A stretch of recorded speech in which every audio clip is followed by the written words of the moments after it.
Yeah. All business just boils down to is traffic, funnels, offers. That's it. It's just 3 things. So you either start with an offer where you know what you want to sell, and then you got to go get traffic to funnel to that offer.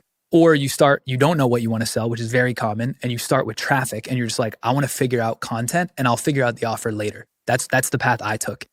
What most people end up doing is they either pick the entertainment bucket or education. If they have no skills, they're going to be in entertainment. If they do have skills, they sometimes niche down into education, but usually they end up in entertainment. And they start making content and they get addicted to the views game. And so they try to rev the views as high as possible. To do that, you broaden the aperture, you expand the TAM of the ideas, and you become less focused on one audience avatar.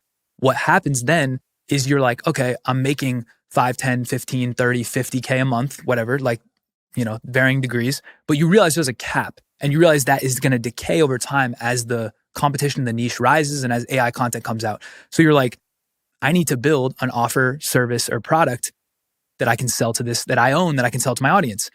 And you start doing that, and one of 3 things happens. A, before you even build the offer, service, product, you start asking the audience what they want, and you realize they're all over the place because you have a super broad audience, because that's what was required to get a lot of views. Or you just pick a slice and you build it, but when you go to push, because you assume I have a huge audience, I can push people to it, not that many take it because there's not that many people in the audience that actually want that offer. And so what ends up happening is you're like, shit, I don't have the ability to sell through the audience I already have. What do I do?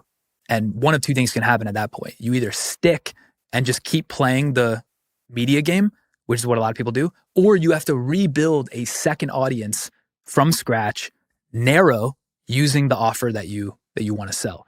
And that's exactly what happened to me. That's why I know it so well.